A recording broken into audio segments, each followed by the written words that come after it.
السلام عليكم ورحمة الله وبركاته والاليال aad baan idin salaamaya kusoo dhawaada channelkayga mar kale sidii aan idin ballan qaadayba videoyadayda waxaan kusoo dari doonaa umulisooyin arday umulisanimada baran doona iyo gabdhihii Soomaaliyeed ee waqtigii aan duulada ahaa aan isbaranay oo aan maaragtay isbitaalka u raacay maanta waxaan halkan ila fadhidaa Falastiin Maxamuud oo ah gabadhii labaad ee aan maaragtay isbitaalka u raacay sidaa darteed waxaan rabaa inaan su'aalo badan aan weydiiyo Falastiin marka koobaad farxad bay ii tahay in aan maanta maaragtay halkan ku kulanno oo aad iga aqbashid inaad walaalaha la qaybsatid la wadaagtid sidaad u aragtid duulanimada iyo waxyaabihii ay maaragtay ay aad iskala kaashateenba kusoo dhawaaw channelkayga mar kale walaashay qaali ما صنت أروح ودوي لفتي أو كفر حسنا أنا كل ما أو أنك وده هذا ما أكن وده كون مركب جورسي أسبرنا إيو هوش الدولة أو يصير أي عاوسي مركب جورسي فلسطين سنة كابي هي سنة كي معركة مركب أبوه الرئيسي أنت تلفون سوق بسطي إصو وعضي إنه إن إسكرانين صومالين ممويه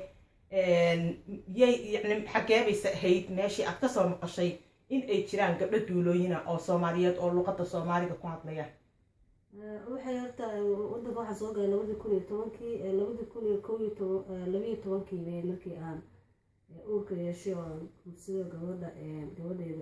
هذا شن أفضل سنة سنتي بتشتى مركا أول كذا لها مشان وقت مركا ناتو أول يلتو وحيلها هاي دقاتير وحيلها هاي qof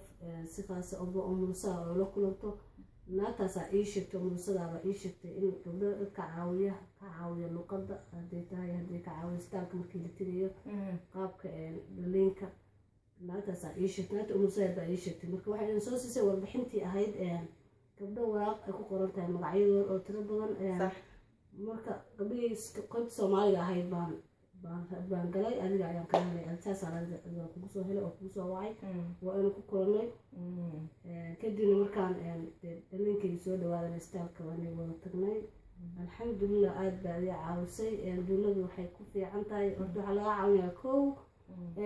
dadkaas ma taqaanaan aan la kulmay sida istaalka isugu timis marka wadanka ku cusub tahay qaabkii Soomaaliya waxay jirtay markii naagtu dhalayso in waxyaalo badan oo taxadar loo sameeyo halkan waxa weeye دكتور بحد ما يسميان لكن حيلا بدن أيسن قوة سميان بقوة سميان كل دوينين عوامات بدن ذكي لساقف كامل كل قدي لغاية تشوف ده يصير الدولة ويحكوا قوة سائل إنه قد كعايسو إن عليه ترينينج كسيسو ما تقدر يصير وكله إنتاس حيلا كلا بدن ما شاء الله ما شاء الله ما شاء الله فلسطيني واحد سوستام أنت معرك تمرك إصابة وعضي مالين قبل لبا معلومات كبعدي وان كلناي waxaan ku kulannay meel maxaan ku dhahayo gabdhaha Soomaali iskugu yimaadaan hool ay gabdhaha Soomaali iskugu yimaadaan ma xasuusataa waxyaabihii aan ka wada hadalnay yani isdiyaarinta fooshaada markii aan meesha waa ku wada hadalnay waxa ay sheegtay in markii meesha la tago istaalka la tago ina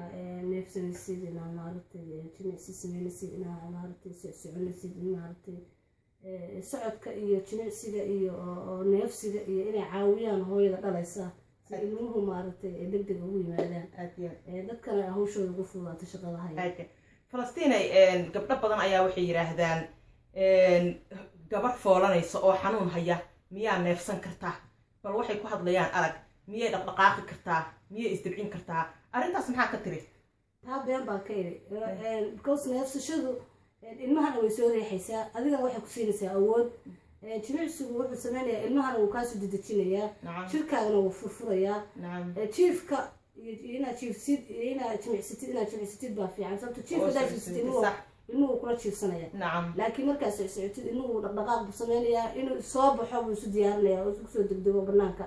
adiguna waxay ku noqonaysaa in maaragtay awood heshid marka neefsanaysa awood baa helaysaa fiican ilmuhu waa ka soo degaya waa ka soo baxaya jimicsigu sidoo kale waa ka soo degaya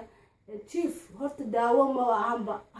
jimicsi iyo neefsi wax ka fiican oo ilmaha ka soo saaraya mid jiraan Falastiin waa soo aragtay duula la'aan iyo ayadoo duula kula joogtaba maxay tahay farqiga u dhaxeeya in duula la haysto iyo in aan duulo la haysan horta waa mid meeshaan waxaan ku dhalay 4 ciyaal maasha Allah ilmihii horeeyay duulo way caawisay oo foosh way dheereed xoogaa وعاومات بدن بانكيها خير الله سيه عنقي لغاد لكن فوشي دقدقسنا عنقي سير مركز كذا شيء صح عسيه شادي وقت قديرانها وابلن سنين لبدين وادي ما لهي نعم لكن الحمد لله وقتي امي وسو دقدقوا هم مسكيني إني كحيجينا سيدو كله وفودي وشي سيدو كله هاي إني حتى ودن بيان دلي لكن وده حالة دي سودة نعم ووبهنا عاومات مركز دولة محبوب بكا عاوم نسال أدي ما عن كليه هنا إسكوبتدو ترى كليه هذه ناقة كل شوي واحد في الوقت إيش كل شوين أو كاب حانين بقى ما بدل أنا متشوفن قفك مكان وواحد ساق ودي مركز توي كوبا أنت إنك تأتي وقبل سوماليات ومالتي وعاومات في عن ما عن قف أجنبية ناقة قال واحد كسر كوسا من كنا حتى ومخالطين كذا تاي كل شوكتان نعم sidaas oo kale waxay ku xasuusinaysaa markii aad xoogaa aad is adkaysid waa qofka kula joogo ku arkaya inaad isdabcisid waa qofkii ku dhiirigelin lahaa inaad ku kiciso ama ay ku xasuusiso in musqusha la aado ama la soo socsocdo ayada laftigeeda waa faa'iido badan aad iyo aad gabagabadii maxaad ku oran lahayd gabdhaha Soomaaliyeed aad kula talin lahayd gabdhaha Soomaaliyeed waxaan kula talin lahaa inay gabdhaha ka xistaan oo caawimaad ka xistaan oo wax walba ka xistaan oo اسمعي أنا كيف هون حتى وحيالها بدل واحد شفته أو إنه تمسده إنه نفسه إن مارتي للصعوبة إن عنون نشوف كل سكوت إن وحلا عبوا إنه بدل نقاطه إن إلهي التاسع أنت أصبح أرنا يا قبل هالدولة أنا ودردار إن قبل هالدولة لك حسته الله وعاوية وحبنا بك عاونة يعني أدي ما صرت أبو حباب أباي أديك عمودن أد بقى فرح سنة هاي فلس مركي سوق أيه الرئيسي waxay ahayd telefoonka maalinkii koobaad aad isoo wacday ilaa 5 sano xiriir baan lahayn walaaltinimo oo mar walba waxaan ahayn gabdho Soomaaliyeed oo maaragtay talooyin isweydaarsada aad baan ugu faraxsanahay mid kale aad baan ugu faraxsanahay inaad ila joogtid maantay aan fursad kugu helay aan kugu kalsoonahay yacni aan jeclaystay sida maaragtay gabdhaha Soomaaliyeed aad u dhiirigelinaysid laftigaaga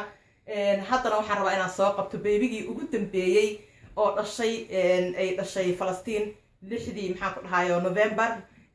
waxaan hadda soo qabanayaa 6 October iga raali noqdo 6 October hadda bil buu jiraa waa soo qabanayaa Cabdullaahi waxa ma santaa boqol